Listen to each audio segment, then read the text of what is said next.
Hola, ¿qué tal? Muchísimas gracias por sintonizar Acción 10 en la mañana, hoy viernes 16 de julio. Ya todo el equipo técnico y periodístico de Acción 10 en la mañana está preparado para llevarles 3 horas de información.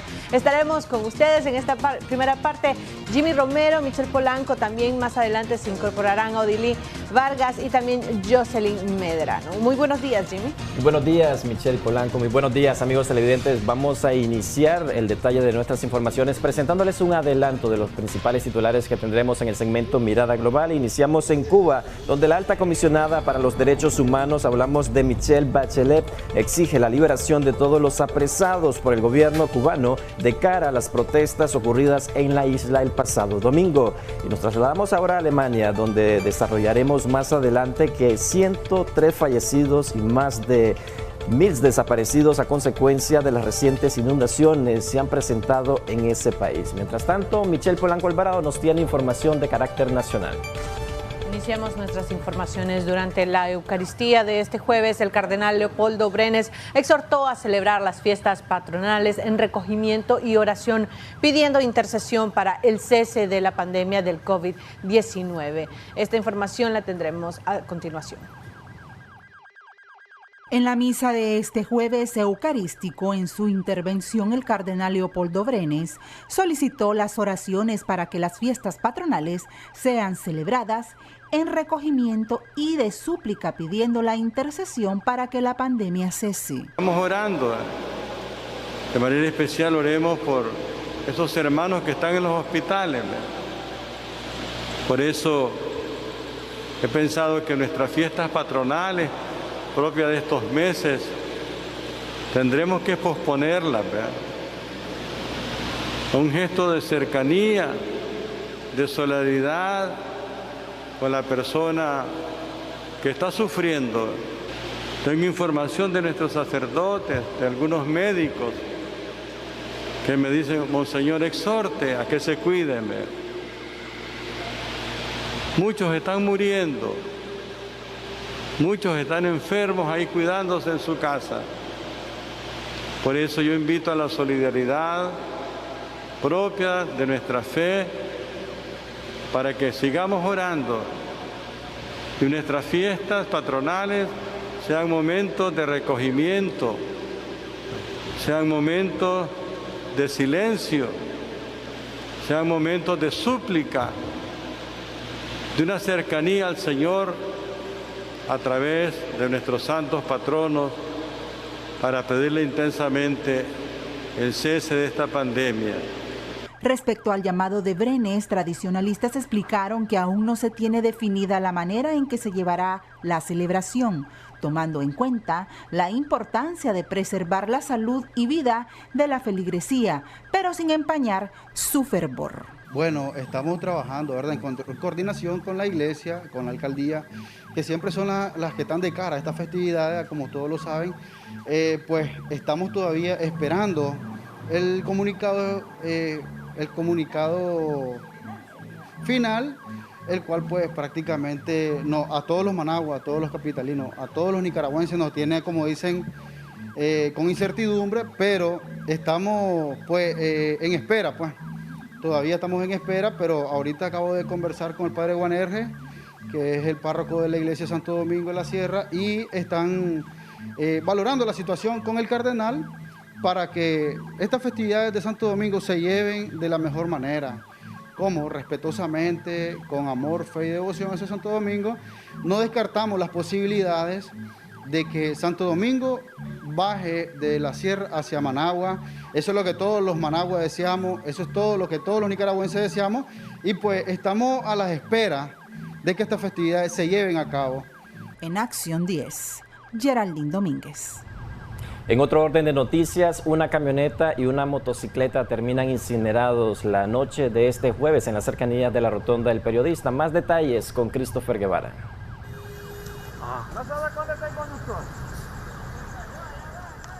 Una camioneta y una motocicleta terminan incineradas después de protagonizar un accidente de tránsito la madrugada de este viernes en la cercanía de la Rotonda El Periodista, en la capital. Según aludieron testigos, el conductor de la motocicleta previamente había sido impactado por otro liviano vehículo, quien huyó del lugar y dejó tirado en el suelo al infortunado. Vine a levantar y le dije que le pregunté que cómo estaba, en eso venía la camioneta arriada y se pasó llevando la moto debajo pegada y allá salió agarrando juego y después se quedó ahí encendido y le fuimos a pegar grito que saliera, pero nunca salía. Esto sin prever que Miguel Tapia, conductor de la camioneta, se acercaba a la escena e impactó por segunda vez al medio de transporte, provocando el desenlace. Venía papeleado, como dicen, que nadie lo alcanzaba. Yo vengo en mi carril normal para mi casa, cuando solo parece que él quiso esquivar a alguien que se parqueó ahí entre medio y pegó con la camioneta. Eso es todo. No vi nada más. Yo solo cuando miré la llamarada en la camioneta, yo me detuve, me salí de la parte que vengo yo manejando y me salí al lado izquierdo. Eso fue todo. Bomberos unificados se presentaron para dar fin a las llamas que amenazaban con extenderse. La motocicleta quedó inservible y su conductor optó en retirarse de la zona. En tanto, el otro involucrado, quien se desplazaba en aparente estado de ebriedad, esperó a los agentes policiales para determinar su grado de responsabilidad. Con imágenes de Ángel Díaz y la colaboración periodística de Erix Maltés para Acción 10, Christopher Guevara. En otras informaciones, Corte Suprema de Justicia admite recursos de inconstitucionalidad contra 4 leyes aprobadas por el gobierno de Nicaragua. También dictó un plazo de 20 días para que el presidente Daniel Ortega y el presidente de la Asamblea Nacional, Gustavo Porras, presenten un informe al respecto de esas leyes. Recurrir en tiempo y forma contra las polémicas leyes aprobadas en los últimos 2 años por el gobierno permitirá que sean revisadas. José Antonio López, de los Abogados Defensores del Pueblo, 2 días seguidos ha recibido cédula judicial de notificación por recurrir ante ese poder del Estado. Tenemos la ley de ciberdelito, la ley de agentes extranjeros, la ley soberana y esta última, el Código Procesal Penal, que extiende el plazo de las 48 horas a los 90 días. Defensores de derechos humanos, periodistas y la sociedad civil han presentado recursos de inconstitucionalidad contra esas leyes que han permitido los recientes arrestos. Nosotros hemos sustentado muy bien estos recursos porque consideramos de que efectivamente se han lesionado derechos de las y los nicaragüenses. Dice el artículo 167 de la Constitución Política: las sentencias y resoluciones de los jueces y magistrados son de ineludible cumplimiento y es de obligatorio cumplimiento para personas naturales y jurídicas cumplirla. Si la excelentísima honorable Corte Suprema de Justicia dice que se derogue la reforma al Código Procesal Penal en este artículo de la extensión de los 90 días, ahí serán los abogados, ¿verdad?, de las partes que están tramitando, introducir su escrito y pedir la nulidad absoluta y perpetua de todo lo actuado y ordenar la libertad, que pida al juez que conoce la causa la libertad de las personas que están siendo procesados bajo esta figura de los 90 días. La cédula judicial dice textualmente: concédase al doctor Gustavo Porras, presidente de la Asamblea Nacional, al presidente de la República Daniel Ortega y a la Procuradora General de la República Wendy Morales el plazo de 20 días para que se apersonen ante este Supremo Tribunal, rindan informe los 2 primeros y para que la última presente el correspondiente dictamen. En el aspecto del informe que ellos realicen tendrá que hacerse de iuris tanto, de mero derecho, ¿ya? Y corresponde a la Corte Suprema de Justicia en Corte Plena emitir su resolución o su sentencia en base a las argumentaciones que se están planteando cada una de las partes. La comunidad internacional también ha sugerido al gobierno de Nicaragua la revisión e incluso derogación de estas leyes por considerar que lesionan los derechos de los nicaragüenses. Willy Narváez, a Acción 10. En otro orden de informaciones, en Granada, autoridades policiales investigan el presunto homicidio de un joven de 21 años de edad. Este hecho se registró en un hotel ubicado en esta localidad. Yorleni Cordonero nos cuenta mucho más. En la habitación de un hotel de Granada fue encontrado sin vida el cuerpo de un joven de 21 años que respondía el nombre de Farlin José Aburto Betancourt. Se presume que hubo mano criminal, pues el cuerpo presentaba signos de violencia. Los empleados del lugar hallaron el cadáver del joven ensangrentado en el piso luego de que el hombre con el que había ingresado se retirara del establecimiento. El fallecido se hacía acompañar de una persona de identidad desconocida, quien se convirtió en el principal sospechoso del presunto homicidio. Ambos se hospedaron en horas de la tarde de este miércoles en este hotel y pasado un tiempo uno de ellos se retiró del local. Versiones extraoficiales indican que Aburto llegó al hotel a realizar una transacción y que por razones desconocidas terminó de manera trágica. El cuerpo del joven presentaba varias heridas realizadas con arma blanca en cuello y pecho. La Policía Nacional se encuentra en la búsqueda del principal sospechoso. Pese a que en el hotel hay cámaras de seguridad donde quedó grabado el momento en que ambos ingresaron, será complejo identificarlo pues portaba gorra y cubrebocas. Hasta el cierre de esta nota no había personas detenidas por este crimen que se registró en la Gran Sultana, de Iglesias Alteva, 2 cuadras al norte.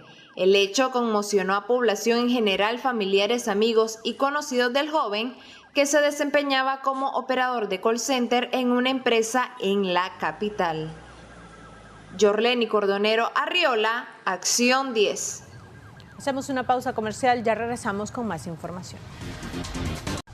En otras informaciones, Comisión Interamericana de Derechos Humanos otorga medidas cautelares a periodista de Acción 10, Willy Narváez. En su escrito, la organización exhorta al gobierno de Nicaragua a tomar medidas necesarias para que éste pueda desarrollar sus actividades como periodista. Veamos. La CIDH emitió el pasado 11 de julio la resolución 52-2021, en la cual otorgó medidas cautelares a favor de Willy Narváez, periodista de Canal 10, y Alberto José Miranda Herrera, periodista de la plataforma digital Literal, tras considerar que se encuentran en una situación de gravedad y urgencia de riesgo de daño irreparable a sus derechos en Nicaragua, se lee en el texto publicado. Narváez ha sido víctima desde 2018 de amenazas, hostigamiento y agresiones físicas durante el ejercicio de su profesión por parte de simpatizantes sandinistas y de la policía. Bueno, organismos de derechos humanos de Nicaragua, especialmente el colectivo de derechos humanos desde el exilio, han sido uno de los tantos organismos que ha estado pendiente de mi situación y han documentado cada una de los actos de hostigamiento, de agresiones que he sufrido desde que vengo desempeñando el periodismo y especialmente pues desde el año 2018 a la fecha. Según la resolución de la CIDH, se solicitó al Estado nicaragüense respondiera por las denuncias hechas por los periodistas.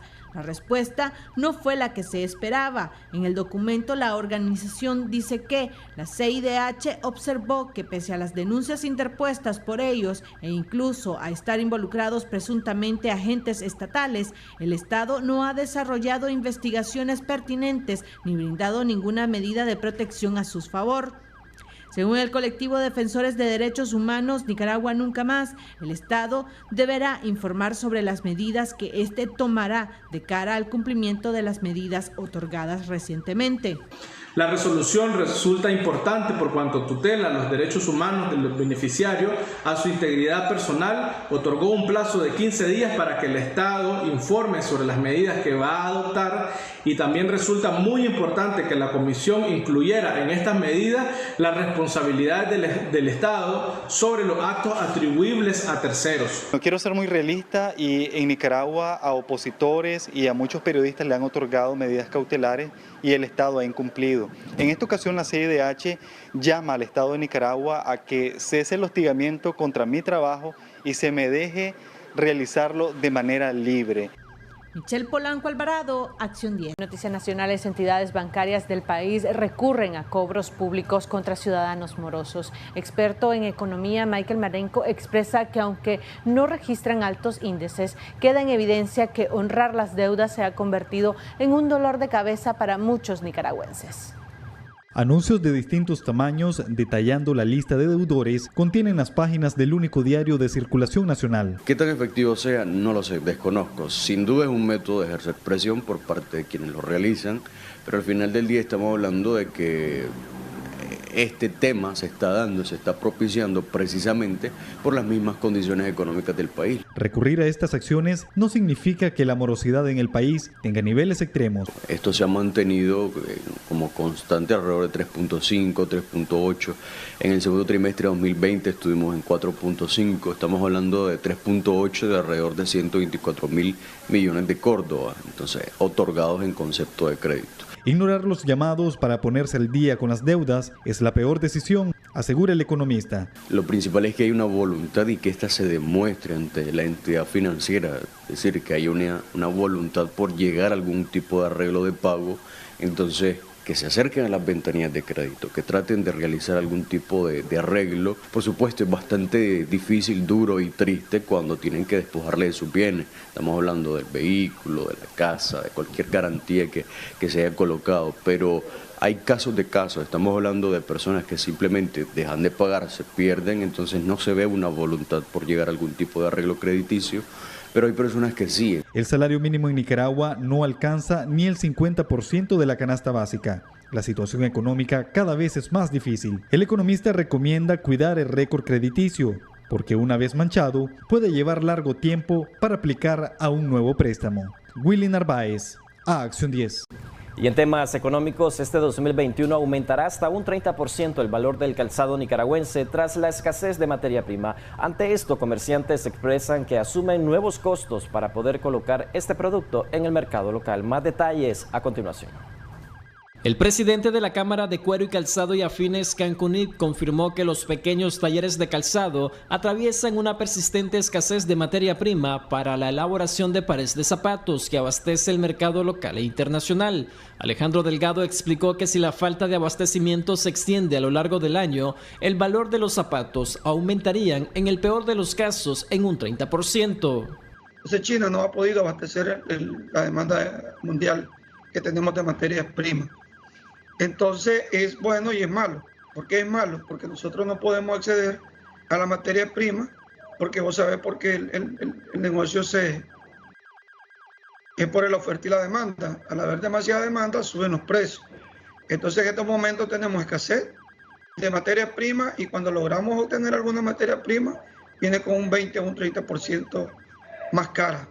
Por su parte, Heidi Sánchez, comerciante del mercado Roberto Güembes, asegura que la única opción que les queda ante el aumento de precios es asumir las variaciones a fin de vender su mercancía en el mercado local. Ustedes pueden ver la calidad de ese zapato, sinceramente tiene mayor durabilidad y compite verdaderamente con un zapato extranjero. ¿Eso permite mover el zapato nacional?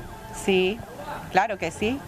Y le da mayor capacidad pues para que los productores aquí mejoren su producción y ellos también ofrezcan estilo. A pesar de la falta de abastecimiento de cuero, suelas, pegamento, entre otros productos, los talleres y empresas en Nicaragua se plantean exportar un total de 2.5 millones de pares de zapatos, mientras la cifra vendida hasta mayo se ubica en 1.5 millones de pares. Jimmy Romero, Acción 10. Es momento de hacer una breve pausa comercial, ya regresamos. Gracias por continuar informándose con Acción 10 en la mañana. INIDE da a conocer en su reciente informe que los más de 50 productos de la canasta básica superan un valor histórico en Nicaragua, tras reportar en solo un mes el incremento de 27%. La ampliación en el siguiente reporte que nos brinda Jimmy Romero. A juicio de Consultoría de Gestor al Consumidor, hasta junio del presente año, el valor de los 53 productos de la canasta básica se cotiza en 15.500 córdobas, es decir, registró un alza de 27% en un solo mes. Sin embargo, el Instituto Nacional de Información de Desarrollo, INIDE, detalló que en los 6 meses del 2021 su valor era de apenas 13.305 córdobas, impulsado en gran parte por las variaciones en los productos alimenticios. Para Consultoría de Gestor al Consumidor, la canasta básica ha aumentado un 27.56%. ¿Qué significa? Que su valor real actual es de 15.575 córdobas con 90 centavos. ¿Ese aumento solo en un mes? En un mes. Y se ve afectado por lo siguiente: las alzas constantes de los derivados del petróleo, más la alza última que tuvieron los GLP, todos los licuados, el gas licuado de 100 libras, de 25 libras y el de 10 libras. Rubén Arriola catalogó el aumento como discriminatorio hacia los consumidores, pues mencionó que el salario mínimo promedio de 7.500 córdobas no basta para cubrir el 100% de la cesta familiar. Con esta alza indiscriminada que nosotros ya la catalogamos, es un golpe fuerte a los consumidores. Y otra problemática que tenemos es que los salarios siguen aún congelados. Y otra afectación que se está dando, pero ha ido bajando un poco el nivel, es sobre el invierno, que no ha sido un invierno cosechador, ha sido un invierno que está afectando a la producción agrícola en el interior del país, porque en algunas zonas llueve, en otras zonas no llueve. Este año la clase trabajadora ha tenido que soportar que el Ministerio del Trabajo solo ajustó entre el 1 y el 3% el salario mínimo, mientras los carburantes y el gas licuado registran cada semana aumentos de precios, impactando así el bolsillo de las familias nicaragüenses. Jimmy Romero, Acción 10. La industria turística de Nicaragua confirma que empresarios tienen pocas expectativas del fin de semana largo en ocasión al 19 de julio. Mayor información con Jimmy Romero. El fin de semana largo que tendrán los trabajadores del sector público y privado en Nicaragua en ocasión al 19 de julio no representa mucha expectativa en la industria turística. Representantes afirman que este mes no es una temporada alta. Atrevido a hacer estimaciones ahorita en cuanto a mayor afluencia de turismo. No es una temporada para nosotros alta ni media, diríamos, ¿verdad? Es extraordinaria porque cayó el 19 tan pronto que es feriado nacional el día lunes. Nosotros no creemos que el incremento no creo que supere ni siquiera el 10%. Pues, o sea, sí vamos a tener movimiento en Managua, esperamos bastante movimiento de bares y restaurantes, ¿verdad? Leonardo Torres, presidente de la Cámara Nicaragüense de la Micro, Pequeña y Mediana Empresa Turística, aseguró que a pesar que la fecha está ligada a actividades políticas, ya se han logrado reservaciones en hoteles en la zona sur y norte del país. No obstante, se prevé que en Managua se registre un buen movimiento en bares y restaurantes. Para destinos específicos como los que te mencioné, estamos esperando a ver cómo está reaccionando Río San Juan, pero ahí va reaccionando muy lento. Creemos que sí, hay reactivación, insisto, pero muy limitada porque tiene no todo el mundo pues va a salir de Managua. Se van a quedar mucha gente en Managua por sus celebraciones, pues. Entonces creemos que va a ser bueno, pero vaya, moderado. Desde el 2018, con la crisis sociopolítica seguido de la pandemia del coronavirus, los empresarios han estado sobreviviendo del turismo local. Sin embargo, el gasto promedio diario no supera los $43 que generaba el extranjero. Jimmy Romero, Acción 10. En otras informaciones, transportistas refieren que debido a las recientes lluvias registradas en el país, en la localidad de Río Blanco, pues se podrían quedar incomunicados a consecuencia del mal estado de la carretera. Veamos el reporte que nos brinda nuestro corresponsal David Mendoza. Más de 5 puntos críticos reportan transportistas del casco urbano de la ciudad de Río Blanco al poblado de San Andrés, una zona muy productiva del municipio de Río Blanco. Hay lugares que tienen que bajar a los pasajeros de los buses para evitar una tragedia. Bueno, usted sabe, doña Marta, que dice que trabajáramos unidos, en paz y unidad, dice, pero parece que no quiere nada, dice que no hay presupuesto, dice, solo para el Roberto, ay, dice. Usted sobre la alcaldesa de este camino que no quiere componer. Y hay que él es culpable. Sí, porque ahí prometió que nada, ya por último que lo haga en Chapá.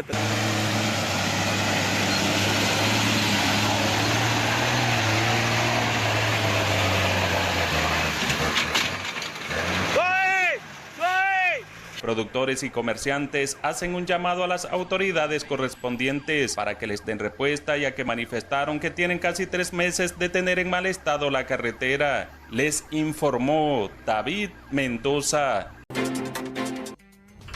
Qué bueno que siga con nosotros en Acción 10 en la mañana, ya en nuestra sección Debates y Soluciones. Hoy vamos a hablar sobre Nicaragua y el contexto político electoral y también encabezar este tema un poco con lo de la Corte Suprema de Justicia y que admitió recursos por inconstitucionalidad contra algunas de las leyes recientemente aprobadas en nuestro país. Para ello ya está un experto esta mañana con nosotros. Así es, Jocelyn, bienvenido, don Fernando Avendaño, experto constitucionalista y abogado. Gracias por estar con nosotros. Hablemos acerca de esta admisión que ha hecho la Corte Suprema de Justicia para los recursos por inconstitucionalidad de las leyes que fueron recientemente aprobadas. Tomó por sorpresa para muchos, considerando que hay otros recursos por inconstitucionalidad que continúan a la espera de una respuesta positiva por parte de la Corte. Sí, Bienvenido. Buenos días. Siempre diciéndole a la población que nos curamos y gracias por este paso que cada vez ahora estamos mucho más a distancia. Bioseguridad, pero siempre el pueblo tener pendiente que una boquilla salva la vida. También no quisiera iniciar sin darle mi pésame a la familia de Octaviano César Aguirre, que hoy por la madrugada falleció, ex miembro de la resistencia nicaragüense en los 80 y un político sobrio, capaz y muy destacado en su momento. Mi solidaridad y pésame a Alfredo César Aguirre, a Fran, a mis amigos, a mi entrañable amigo Adolfo Chamorro César, allá en Jinotepe, y a toda la familia de Octaviano, un gran hombre, un gran amigo. Entonces, pues nuestro pésame para ellos. Indudablemente que, decía Michel, pues en cierta medida, y ustedes, ha tomado por sorpresa, en cierta medida, pero lo que eso es un proceso normal, o debería siempre ser un proceso normal. Alguien recurre, por la Constitución misma tiene ese sagrado derecho, y hay una ley que es la ley 983, la ley de justicia constitucional, antes denominada por muchas décadas en nuestro país la ley de amparo, y que siempre han sido leyes de debate y de análisis en sus momentos y en sus circunstancias, porque han servido de alguna manera de establecer cómo se da la seguridad jurídica, salvaguardar la norma, decimos. Entonces, nos encontramos que hay 3 o 4 leyes hoy día que en su momento fueron bien debatidas de manera parcial y no integral. Parcial decimos porque fue debatida de una manera en los medios de comunicación independiente y fue debatida de alguna manera específica y expedita en los órganos del Estado, como es la Asamblea Nacional en Nicaragua. El caso es que hoy día la Corte, en base a los procedimientos, admite los recursos. Admitir los recursos, y hay que aclararle muy bien a la población. ¿Qué significa? Admitir el recurso no es fallar a favor o en contra. Admitir el recurso es que nuestra ley, en base al artículo 63 de esta ley de justicia constitucional, que la ley de justicia constitucional es por decir así, es la garantía suprema de resguardar la Constitución y los derechos fundamentales y universales de los ciudadanos. Entonces le dice, bueno, usted ha recurrido, voy a admitirlo para dar la razón en derecho o rechazar la petición en derecho. Esto lleva un tiempo, luego de que lo admite la Corte Suprema de Justicia, hay todo un proceso sí, que está establecido según ley los tiempos. Sí. Y no quiere decir que es el máximo o el mínimo. Al final, entiendo, es la Corte la que decide cuando tengan ya listo su dictamen o listas todas las diligencias e investigaciones o comparecencias o entrevistas que se hacen, que va a dar el fallo. Explíquenos un poco de todo este proceso que viene después de esta gestión. Sí, es importante entender qué tipo de recursos, y este recurso que vamos a especificar es en base al artículo 72 de la Ley de Justicia Constitucional. Se admite. Entonces, la admisibilidad del recurso tendría que tener su término, ¿verdad? Pero que tendrán unas semanas o meses, pero se admite. Después va a notificarse. Se notifica a las personas, ¿verdad?, que tengan que dar un informe, se notifica a la Procuraduría General de Justicia para que conozca y también dé observaciones, referencias, etcétera, del caso. Y se le comunica a las partes recurrentes que ya fue admitido. De esto, la Procuraduría General de Justicia tiene 5 días y se tiene que personar, se tiene que pronunciar, etcétera, en el inicio de este proceso. Los recursos por inconstitucionalidad, en base a nuestra ley, ya tiene procesos y procedimientos. El proceso inicia de la interposición del recurso. Los procedimientos son los pasos que se dan en toda la naturaleza jurídica, burocrática, porque hay su burocracia como en todos lados para hacer esto, y los pasos administrativos inclusive cuando proceden. Entonces ahí son los procedimientos en base a la ley. Y en base a la ley, no necesariamente la misma ley nos dice, tiene que ser en los procedimientos a solo la ley que le denominamos o que se llama Ley de Justicia Constitucional, sino que en un momento dado podemos recurrir a las leyes de procedimientos específicas. Ahora, tenemos después que cuando se le pide un informe a los que están afectando, están supuestamente alterando la norma constitucional y están afectando derechos fundamentales, tienen 20 días para rendir sus informes. En este caso, la Suprema Corte le dice al señor presidente, usted que firmó esta ley, pues dígame, ¿cómo está esto? Al señor presidente de la Asamblea Nacional, el presidente diputado Gustavo Porras, señor, ¿cómo está esto? La presidencia tiene su secretaría de la presidencia, su dirección jurídica, la gente que se va a personar del presidente. No necesariamente el presidente tiene que responder, y el señor presidente, diputado presidente Porras, puede también tener en el espacio de la secretaría y su equipo jurídico quienes van a estar a cargo de eso. La otra parte, en este sentido, ¿verdad?, en esos 20 días, que es la parte recurrente, puede estar atenta y tiene que conocer de qué se está haciendo.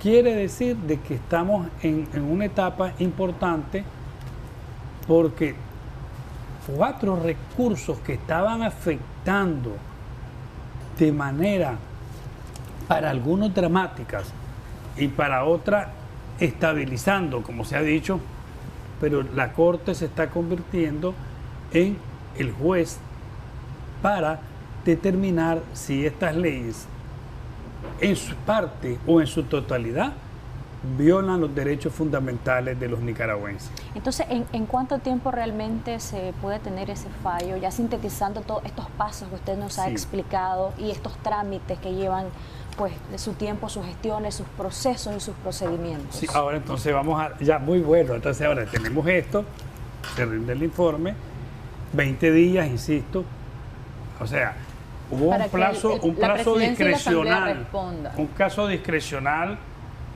en admitirlo, pero una vez que ya se admite, se llama a las partes al conocimiento y se pide el informe, tiene 20 días. Después de 20 días tenemos que la presidenta de la Corte, con los magistrados de la Corte, se designa a un magistrado o magistrada ponente. ¿Qué significa un magistrado o magistrada ponente? Que este magistrado o magistrada va a analizar todo el caso y va a proponer una sentencia para que la Corte Plena pueda fallar en parte o en la totalidad del caso. Cuando hablamos de Corte Plena, ¿cuántos magistrados? Sí, ahora sí, correcto, pero ahora dicen, bueno, hace falta magistrados. Hay magistrados que han renunciado, magistrados que han fallecido, pero tiene nuestro sistema jurídico constitucional la figura de los magistrados o los cojueces o suplentes. Pero también hay que tener en caso que esto podría ser inclusive sin los cojueces, porque hay coro de ley. Hay para convertirla, hay para tener la institucionalidad garantizada de la Corte Plena. Bien, pero lo ideal sería inclusive pues que habiendo facilidad y condiciones para que se convoque a los jueces, hay que hacerlo. Quiero hacer un pequeñito paréntesis ahí. El magistrado o magistrada ponente no es omnímodo. Y no solamente él tiene que tener toda la información del expediente. Los diferentes magistrados, como es corte plena que resuelven, pueden estar solicitando copia del expediente, parte del expediente, observando jurídicamente el expediente, inclusive proponiendo de manera respetuosa al ponente criterios jurídicos. Eso es muy importante, que el magistrado o magistrada ponente no es absoluto. ¿Cuántos días? Eso tiene 30 días en la designación y la Corte después, posteriormente, tiene 60 días para fallar. ¿Cuántos magistrados Ahora, deben les quiero firmar, decir, quiero explicarles algo. Todos estos tiempos son tiempos fatales en cumplimiento máximo. No son términos que se puedan mover en la elasticidad constitucional, en que se pueda reducir. En ese máximo aquí tiempo puede tienen ser que de los resolver. 20 días, puede ser menos. El proponente sí es importante. Y el 60 días, en vez de 60 pueden ser 2. Tiene 60 días máximo. Pero un plazo, dice. No dice que antes no podía hacerlo. Habrá conjeturas. Habrá también críticas y cuestionamientos y razonamientos sobre esto. Indudablemente que sí lo va a haber. ¿Tendrá esto, y muchos en cuanto a esas críticas, conjeturas, hipótesis, decían, esto tiene que ver con la detención de algunas personalidades que estaban ejerciendo política en Nicaragua y que están justamente pues presos o en un proceso de investigación, además de detenidos? ¿Tiene esto una estrecha relación, ya viendo, aparte de lo experto constitucional que es usted, lo analista político que nos ha acompañado como analista en otras ocasiones y que no podemos desvincular una cosa de la otra? Entonces, su valoración respecto a esto y también su valoración respecto a que si realmente hay una base para alegar la inconstitucionalidad de estas leyes. Bueno, podrá haber base, criterios, y podrá haber también, vamos a especular, ¿verdad?, espacios de razones en los que hicieron la ley. Podrá haber conciencia de quererlo hacer porque se hizo bien o no. Pero si la Corte decide lo contrario, se tienen que someter a lo que decida la Corte. Pero para someterse a lo que dice la Corte, vean qué curioso que son las partes mismas. El que recurre a la Corte porque cree en el órgano judicial y le da legitimidad. Y el que da el informe y el que se allana, en este caso los otros poderes del Estado, indudablemente, lo iban a hacer de inmediato. O sea, ambas partes deben aceptar lo que la Corte determine. Sí, independientemente de la afectación, independientemente del rechazo, independientemente del cuestionamiento, hay sometimiento parcial o total a lo que decida la Suprema Corte. El tema de los plazos es interesante considerando dos puntos. Estamos a 2 semanas de que se haga la inscripción oficial de los candidatos a una elección nacional y 6 de los aspirantes a la presidencia están siendo sometidos a investigación en base a estas leyes que están siendo recurridas por inconstitucionalidad. ¿Podríamos ver una resolución posterior a la inscripción y esto podría afectar de alguna manera a los partidos políticos que están en contienda? Fíjese que en el término legal no podemos ver una resolución ni a favor ni en contra antes de la inscripción. Pues usted los ha visto diafanamente, la ley y los términos, y yo por eso hablé de proceso y procedimiento. Pero puede haber una suspensión del acto. Indudablemente, por ejemplo, si la Corte falla y dice que estas leyes riñen con la Constitución, todas las acciones en contra de los precandidatos o los aspirantes a la presidencia quedarían nulas y deberían de salir de prisión. Sí, indudablemente que sí. Si las leyes se declaran inconstitucional, se vuelve el punto inicial de la figura jurídica que estaba prevaleciendo y de los derechos fundamentales que estaban siendo Pero ellos afectados. quedarían completamente fuera de la contienda electoral. O indudablemente que sí. Bueno, tendría que haber una reforma, tendría que haber este plazo, tendría que verse el aspecto constitucional afectado, y también no se puede afectar o sea, si hablamos de que se ha afectado un derecho fundamental de la Constitución, hubo afectados personales, se declaran inconstitucionales. La Corte no puede decir, esta gente va de candidato y atrasa el proceso, y en vez del 7 de noviembre se van a elegir el 7 de febrero. No puede la Corte. La Corte no puede ir encima de la Constitución misma. Y entonces hubo afectaciones. ¿Qué podrán hacer aquellos? A ver a quienes demandan después por sus afectaciones por que sus daños consideren políticos, tuvieron. civiles. Puede ser. Ahora, hasta hoy día la ley no es ilegal. También hay que ver eso. ¿Sí? Entonces vamos a una dicotomía, a un debate legal, etcétera. Hasta hoy día la ley no es ilegal. Entonces, al declararse inconstitucional, antes de eso se actuaba. Lo que se puede hacer es que se suspende el acto, se revierte, ¿verdad? Queda sin efecto lo actuado, pero queda sin efecto lo actuado de forma jurídica, pero de forma material, ¿cómo? Yo recuerdo, doctor, que cuando nosotros lo invitamos a usted para hablar sobre algunas de estas leyes, incluso, usted manifestaba, y otros de nuestros invitados, que ahí y lo ha manifestado también las autoridades que han estado por medio en la aprobación de estas leyes, que hay otras legislaciones similares en algunos otros países que están bastante parecidas a lo que se implementó acá. Desde su perspectiva como abogado, como experto, ¿realmente hay fundamento para decir que riñen con la Constitución? Desde mi perspectiva, aquí lo dije al principio, sí. Yo sí creo que hay roces con la Constitución política.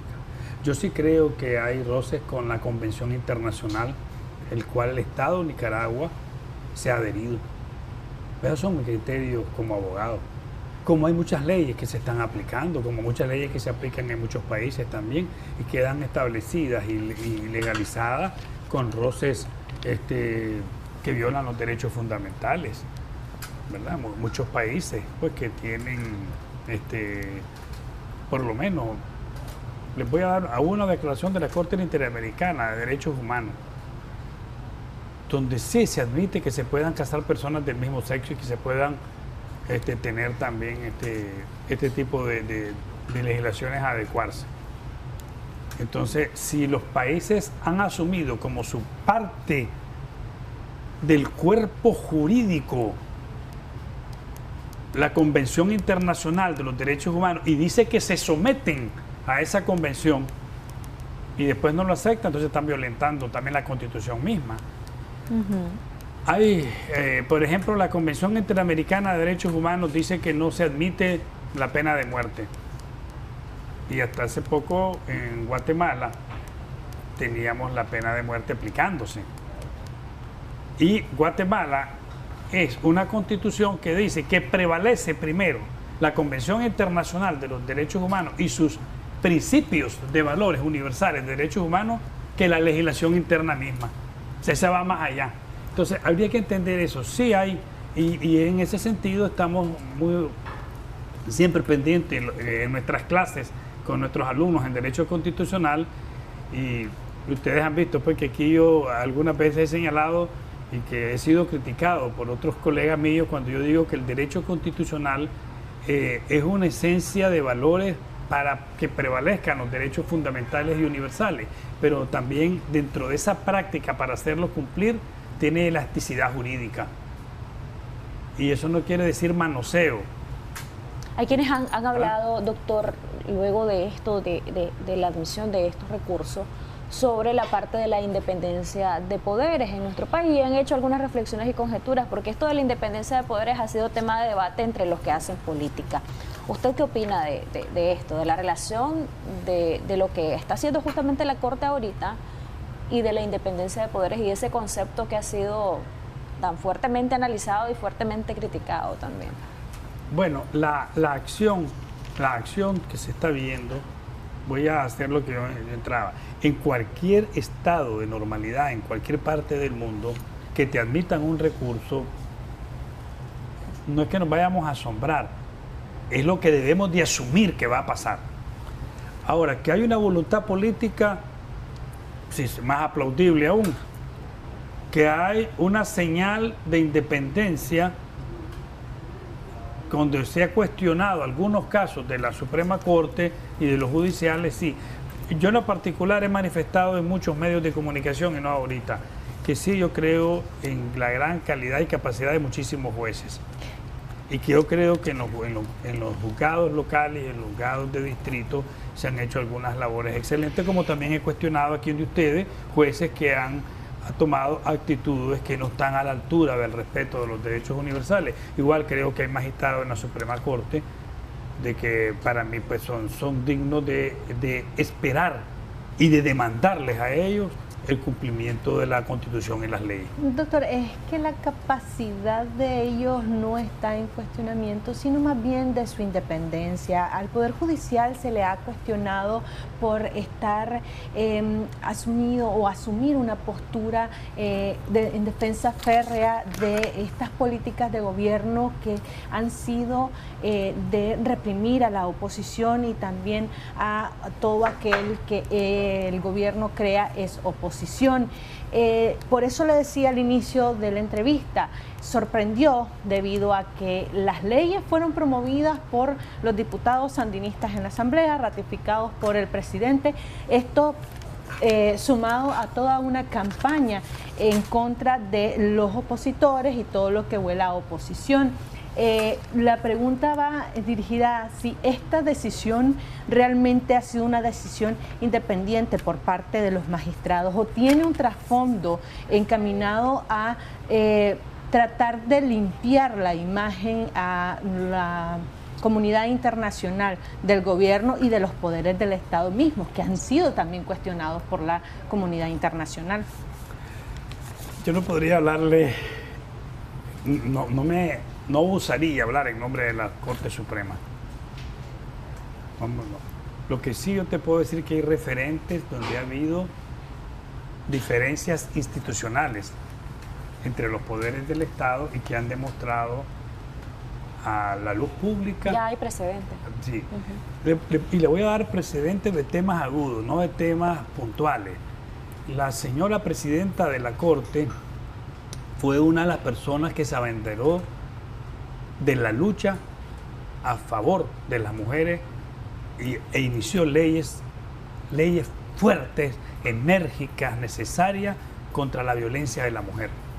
Eso hizo la presidenta de la Suprema Corte, Alba Luz Ramos. Y fue una de las promotoras de las comisarías de la mujer. Hubo leyes después que limitaron, y normas que limitaron la comisaría y la aplicación de la ley de la mujer. ¿Y quién fue que vanguardizó esa campaña? Fue la Corte Suprema encabezada por su presidenta. Hubo otro tema en materia laboral, del cual yo me recuerdo, yo colaboré como académico en los jurados y en la selección de los magistrados al Tribunal Laboral. También ahí hubo diferencias entre la Asamblea y la Corte Suprema en la aplicación de algunas leyes del Código Laboral. O sea, ha habido, lo que pasa es que cuando hay connotación política es legítimo saber, bueno, aquí hay una orquesta, aquí hay un consenso entre el gobierno y los poderes del Estado, porque recuérdense que los poderes del Estado también, el gobierno mismo, dice la Constitución, tiene que tener la armonización, cogobiernan. Quien representa al Estado es el gobierno central. Y todo está relacionado al final porque, por ejemplo, para que se apruebe una ley, el Ejecutivo tiene su parte en la aprobación de una ley, ¿es así? Sí, tienen tres órganos del Estado, son fundamentales para cada ley, inclusive los reglamentos de ley del presidente. La Asamblea Nacional por esencia es la que tiene la facultad legislativa. Quien firma o veta parcial o total esa ley es el Ejecutivo o Presidencia de la República. Y quien la declara constitucional o inconstitucional es la Corte Suprema de Justicia. Por lo tanto, todo el andamiaje jurídico y normativo, subrayo, y normativo también, porque hasta una normativa de un ministerio puede ser declarado inconstitucional, y lo tienen 3 poderes del Estado. Quiere decir que aquí ni el presidente puede por sí y ante sí hacer una ley, ni la Corte Suprema puede violar la Constitución misma, ni el Poder Legislativo, porque puede hacer las leyes, puede ir más allá de lo que la Constitución política y su propia ley orgánica le es en competencia. Doctor, estas acciones que está tomando la Corte Suprema de Justicia de dar cabida a estos recursos de inconstitucionalidad y llevar a cabo todo este proceso que en un Estado de Derecho sería visto como normal, ¿va a mejorar la imagen país del gobierno del presidente Ortega ante la comunidad internacional? Hay un debate político mundial y la comunidad internacional tiene los ojos sobre nuestro país. En cierta medida, pues no es que no duerman, ¿verdad? Ni que su agenda esté totalmente ocupada. Tampoco es que, sí, ni los que andan diario soñando que vienen drones, ¿verdad? No es así, para que estemos claros. Hay un interés y hay una preocupación que así es. Entonces, dentro de esa realidad geopolítica, puede ser que diga, bueno, hay un mensaje. Más que la comunidad internacional, yo creo que somos los nicaragüenses y las instituciones y los liderazgos políticos, fundamentalmente el primer ciudadano del país, que es el señor presidente, tenemos que resolver el problema de Nicaragua. Y el problema de Nicaragua no solamente es político y de instituciones jurídicas, el problema de Nicaragua también es económico-social.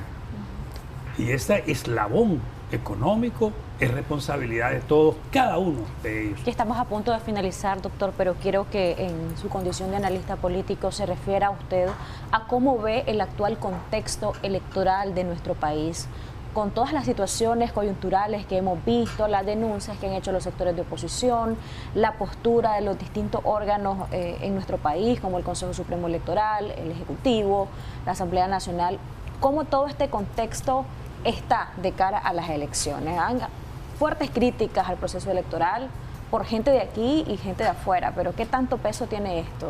¿Realmente cuál es su valoración del proceso electoral hasta este momento? Sí, tiene que haber una mejora de calidad, indudablemente. Y hay tiempo. Hay tiempo, espero que haya una reflexión profunda. Se necesita, y lo hemos dicho otras veces, y afortunadamente yo he tenido la posición siempre desde hace más de 3 años en este medio de comunicación, que siempre rechacé, independientemente de leyes, las sanciones contra Nicaragua que nos han afectado. Pero yo creo que sí se requiere la libertad de las presas y presos políticos.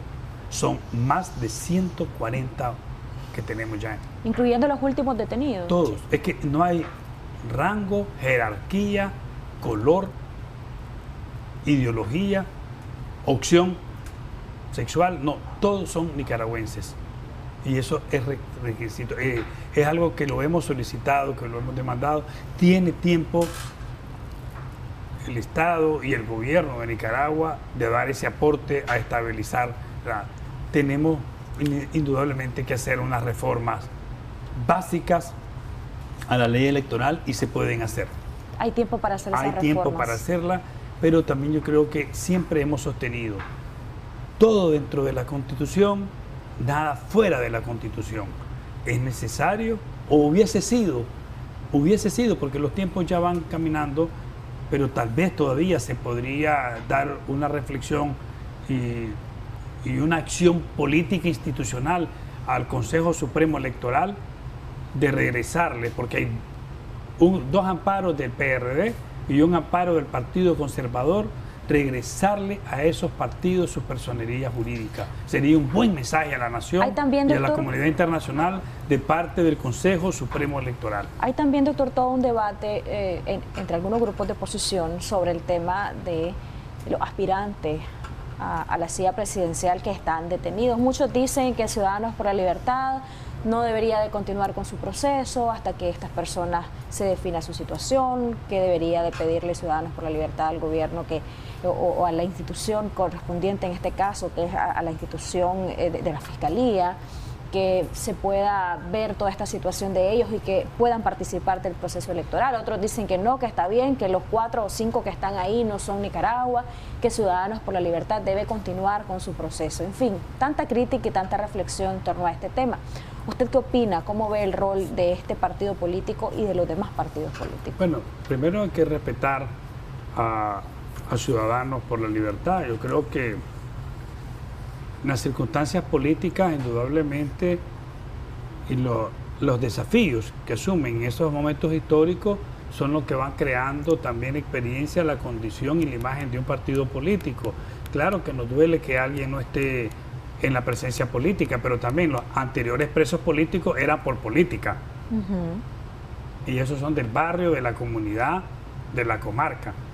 Ahora, si hay presos políticos, claro que nos duele tener a Miguel Mora y a otros aspirantes presidenciales en las cárceles, pero los partidos políticos tienen la obligación de presentarse a una contienda y demostrar que no dependían de una persona. Todos son importantes, nadie es imprescindible. Entonces, los partidos políticos, su misión es ir a las elecciones. Su obligación política es la opción del poder de gobierno. Por lo tanto, claro que se lamenta, pero hay que seguir adelante. Y lo están demostrando pues que tienen candidatos. Pues el PLC han sacado 3 candidatos, el CPL creo que tiene 2 o 3 también ya. Y los que no tienen personería pues se quedaron esperando. A propósito del PLC, en algún momento se especuló que quizá usted podría estar ahí. ¿Qué pasó con eso? Yo lo dije aquí, le agradezco, yo conversé, yo llamé a Miguel Rosales y les agradezco muchísimo al PLC que dio opción pública de que yo podría inscribirme y bueno, aprovecho para darle el pésame a María Edesuna, que se murió su mamá. Un abrazo, María Edesuna, te quiero mucho y espero que estén bien con la familia y a Chepe también, que lo estimo mucho, esposo de María Aide. Pero les quiero decir, sinceramente, las situaciones han sido tan rápidas en el país que a veces hasta para responder o meditar algo, pues tenés que tener tu tiempo. Y yo voy a ver si me espero, en el caso que no haya condiciones, que regresen la personalidad jurídica del PRD. Perdón, Michelle. Que le regresen la personalidad jurídica al PRD, considerando que lo había postulado a usted y a Sí, yo era la Saturnino. opción del PRD a no estar Miguel, pues, pero parece que el Consejo Supremo Electoral se le paró el reloj, pues ni resolvió. No ha respondido. No ha respondido. No ha respondido. Pues aquí hay que tener paciencia. Lo importante es que hay que hacer algo por el país y sabemos que hay que concertar por el país, que la solución somos todos, que a pesar de las toneladas que podamos tener de odio, pesa más el amor que el odio. Y entonces ahí creo que tenemos una gran ventaja para todos y todas los nicaragüenses. Hay que tener fe, hay que tener fuerza, hay que irse descontaminando cada día en vez de contaminando. Y esta es la Nicaragua que tenemos. Y la Nicaragua que tenemos la vamos a construir las y los nicaragüenses de acá y del exterior, que vayan poco a poco entendiendo que los procesos de diálogos son más difíciles que las guerras mismas. ¿Qué estaría haciendo Fíjense entonces? que es más difícil hacer la paz y es más fácil hacer la guerra. Es más difícil golpearte que acariciarte con una mirada o una sonrisa. ¿Qué estaría haciendo Fanor Avendaño desde el PLC o desde afuera del PLC en pro de todas estas situaciones, tomando en cuenta que usted ha sido, pues, por ejemplo, uno de nuestros invitados frecuentes desde que inició toda esta situación política en nuestro país?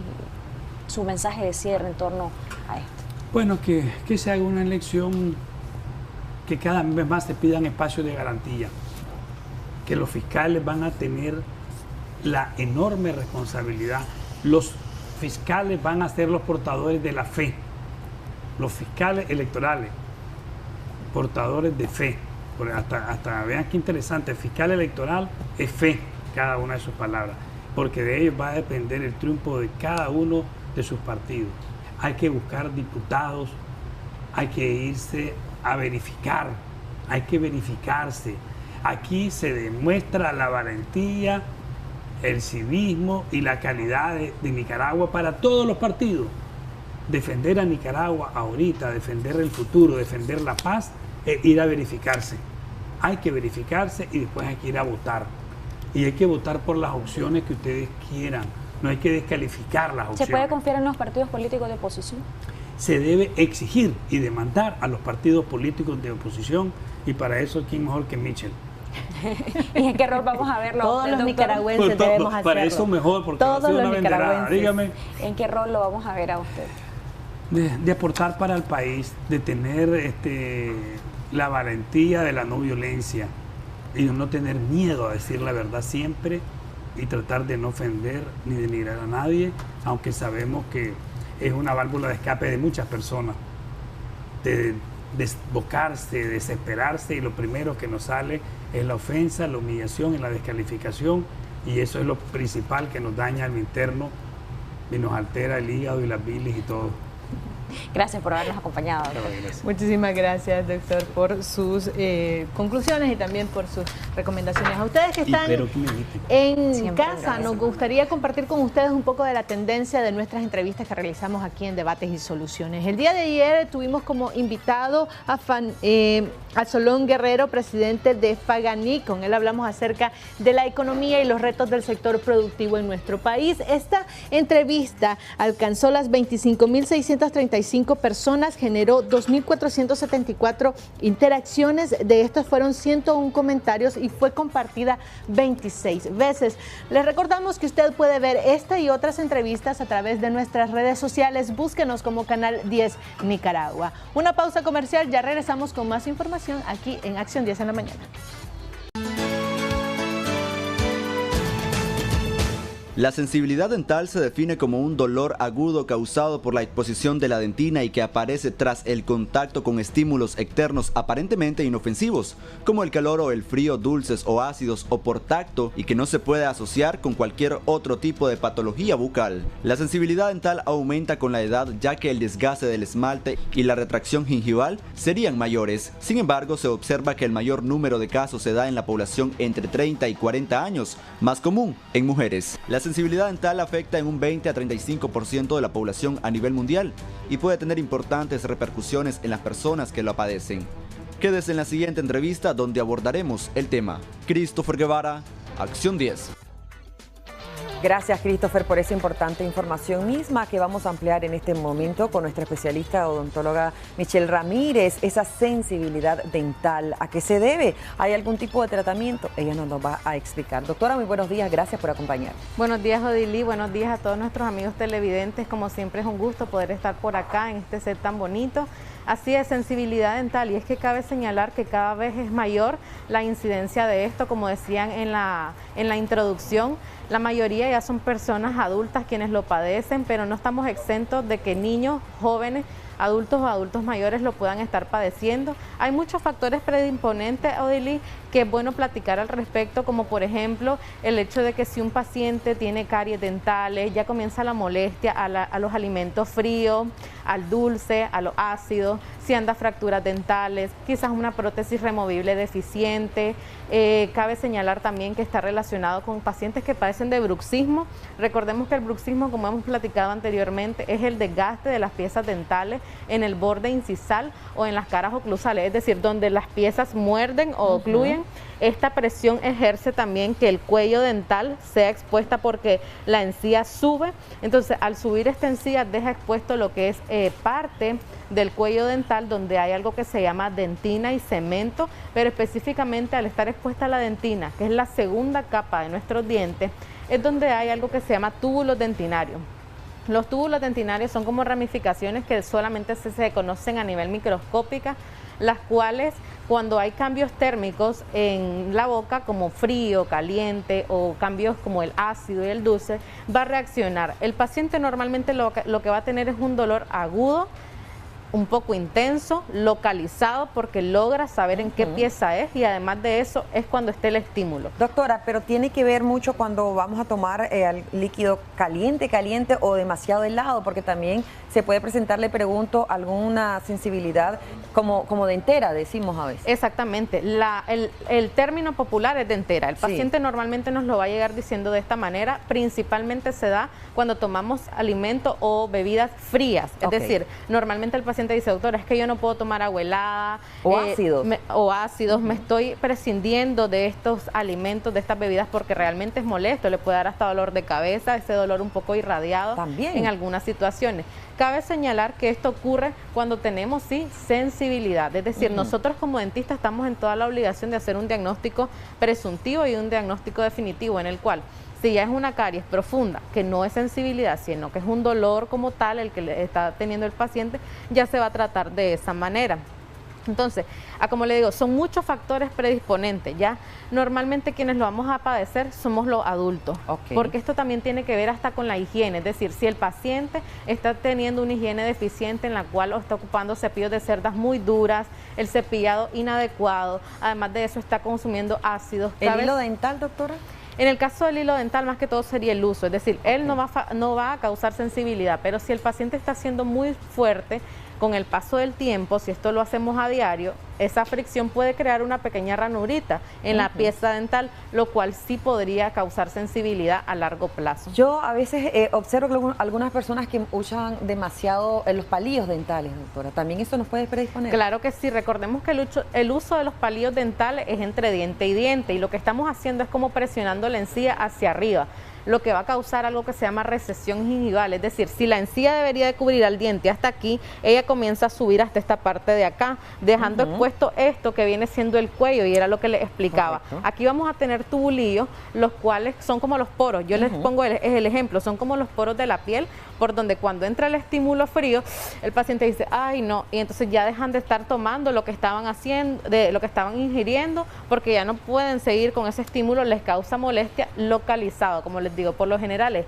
localizado, es aguda la molestia y es al estímulo. El estímulo es los cambios térmicos. Hay algunos mitos que usted también nos puede explicar. ¿Es cierto que quizá esa sensibilidad se debe a la falta de calcio en los dientes? No, en este caso la sensibilidad no se va a deber a eso.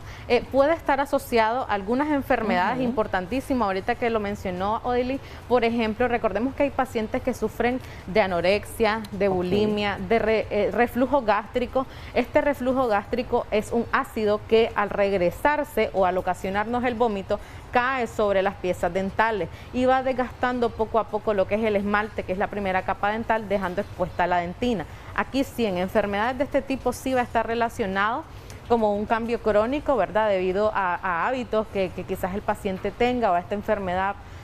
Sin embargo, no está relacionado como lo que usted me decía, Odili, en este caso. Correcto. Para aquellas personas que están empezando a tener esa sensibilidad, ya usted explicaba, una cosa es la sensibilidad y otra cosa ya es dolor en las muelas, e incluso cuando empieza a salir la muela cordal o la muela del juicio, como le conocen mucho, hay bastante dolor, hay a veces algún tipo de temperatura. No se puede también entender por una sensibilidad dental. ¿Qué hacer en ese momento? Sí, definitivamente lo mejor es que usted acuda al dentista, porque así nosotros vamos a hacer el diagnóstico definitivo, es decir, si es la muela del juicio, como usted menciona, o la cordal, entonces esto se va a tratar de otra manera.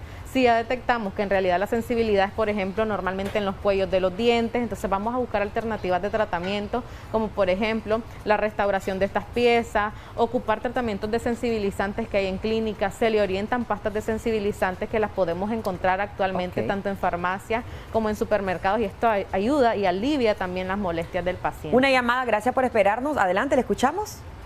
Buenos días. Buenos días. Quería saber si la doctora da consulta pues gratis, porque está dando ella así. Quizá.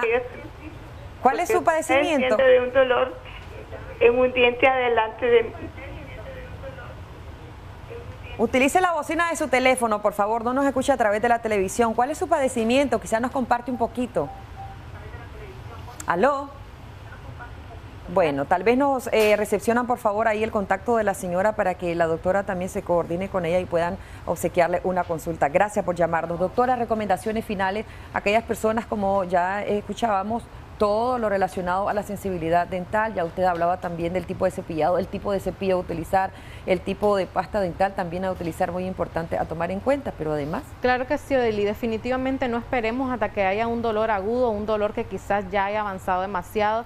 Si usted está comenzando a tener una leve sensibilidad, acuda. Por lo general, cuando es así, nosotros ya tenemos ciertas alternativas de tratamiento que son fáciles y rápidas de realizar, además que les disminuyen los costos. Recordemos que entre más tiempo pasa, la enfermedad va a ir avanzando, como todas las enfermedades, igual las de la boca avanzan, y a veces es lamentable cuando las personas pues tienen que perder ciertas piezas dentales. Entonces yo los invito que si están interesados me pueden contactar y con mucho gusto se les va a atender. Muchísimas gracias la doctora Michelle Ramírez por esa importante información que nos ha compartido el día de hoy. Hay que aprender también a cuidar nuestra salud bucal, ya ella nos ha dado muchos tips. Vamos a saber qué hay en moda y tendencia en este momento. Adelante.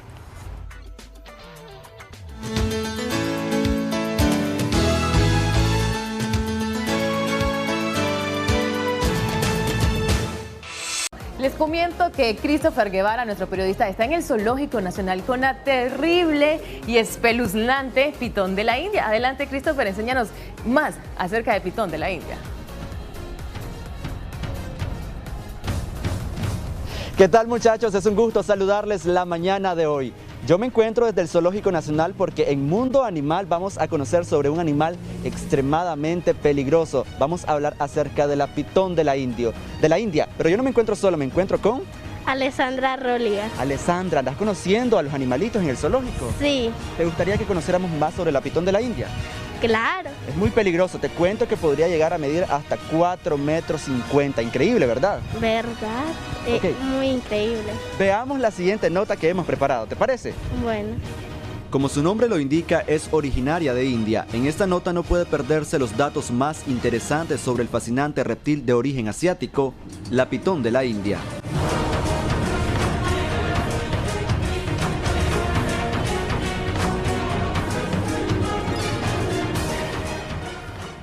Su piel es de color crema marrón claro y posee unos diseños de una tonalidad oscura, luciendo marcas características en su cabeza en forma de flechas. Ella muda por general en el año tal vez unas 12, 15 veces, ¿verdad?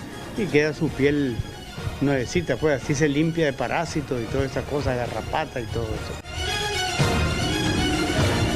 La pitón de la India tiene receptores térmicos alrededor de su boca y nariz para recibir rápidamente el calor corporal de sus presas. Cabe destacar que las hembras suelen ser de mayor tamaño que los machos.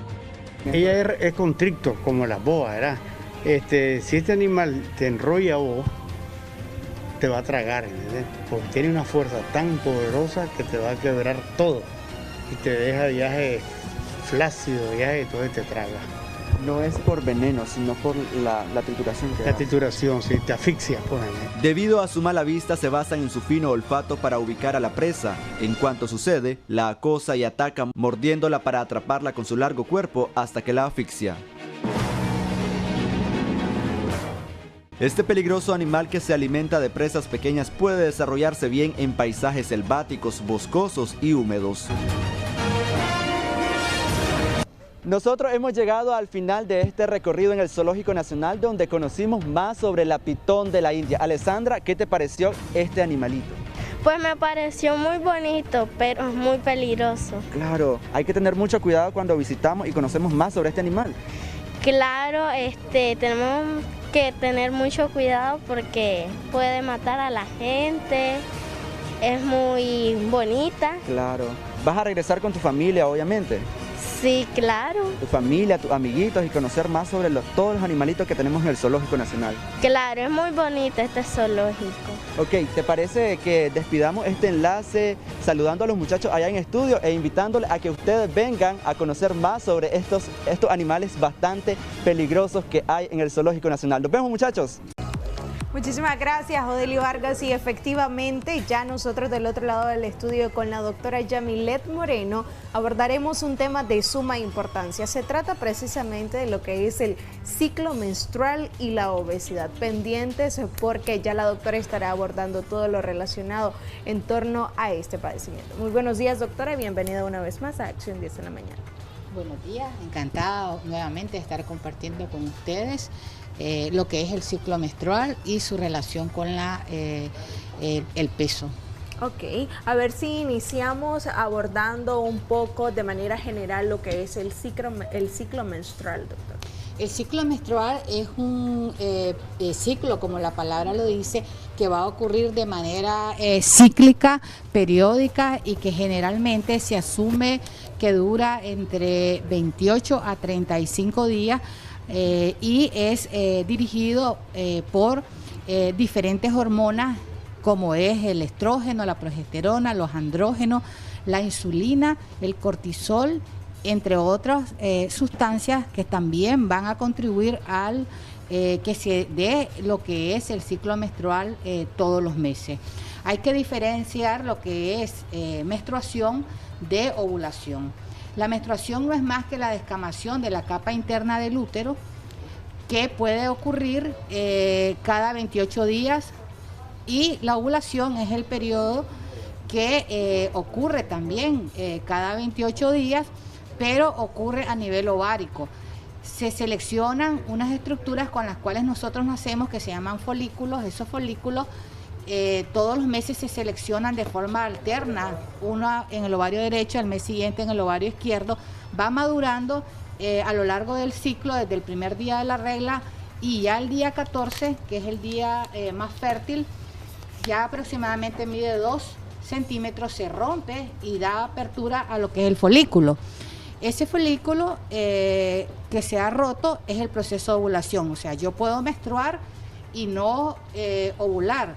Yo puedo no ovular ni menstruar. Lo correcto desde el punto de vista fisiológico es ovular y menstruar. ¿Quién define a la salud femenina? La ovulación, precisamente, y no la menstruación como todos creemos. La menstruación en realidad es la expresión de que no hubo un embarazo. Ahora, en este caso, doctora, aquellas personas o aquellas mujeres jovencitas con obesidad van a tener alguna repercusión en su ciclo menstrual debido a su condición precisamente de sobrepeso. ¿Cuáles serían estas? La salud menstrual y la salud femenina está determinada por una de las variables más importantes, como es el peso. El peso no solamente está determinado por la masa muscular, por la cantidad de grasa que debemos de tener en nuestro cuerpo, y de ahí es importante, los pacientes obesos tienen una cantidad de grasa mayor acumulada en el organismo, principalmente a nivel de la cintura, a nivel del hígado y a nivel de las vísceras. Esa grasa es activa desde el punto de vista hormonal y va a producir un estrógeno no bueno, que es la estrona, que va a traer consigo desórdenes hormonales, aumentando los estrógenos que son muy potentes, que no son buenos, porque el buen estrógeno es el etinilestradiol, que va a contribuir al equilibrio estrógeno y progesterona, trayendo consigo aumento del estrógeno con disminución de la progesterona. Si yo tengo disminuida la progesterona, yo no ovulo. Al no ovular, yo soy anovulatoria, y esa anovulación hace que ese folículo que no entró a un proceso de maduración produzca más hormona, y ese exceso de hormona me va a crear un estado que se va a traducir en ciclos menstruales largos, prolongados, dolorosos o infertilidad y subfertilidad. Por eso es muy importante el peso saludable. Bien, muchísimas gracias, doctora Yamilet Moreno, por habernos acompañado hoy una vez más aquí a través de su revista Acción 10 en la mañana. Ya usted pudo ver en la parte baja de su pantalla los números a los que usted puede contactar para cualquier consulta. Vamos a aprovechar para mandarle saludito a los compañeros del día de hoy, a Byron Harkin, que ya lo están viendo ustedes en pantalla. ¡Felicidades! Felicidades a este muchacho, que la pase bomba con su familia. También a nuestro editor de producción de Canal 10, Oye, el es famoso Carlos Carlitos, señoras y señores, él es el que se encarga de hacer todos los spots TV en la televisión aquí en Canal 10. También le aprovechamos para mandarle el saludito a David Rodríguez, que ya lo va a ver usted en pantalla. ¿Y dónde andaba por ahí, David? No sé, pero la flecha creo que nos indica que es el cumpleañero. Nosotros despedimos nuestro programa por el día de hoy. Regresamos mañana en punto de las 6. Bueno, regresamos el lunes en punto de las 6. Feliz fin de semana.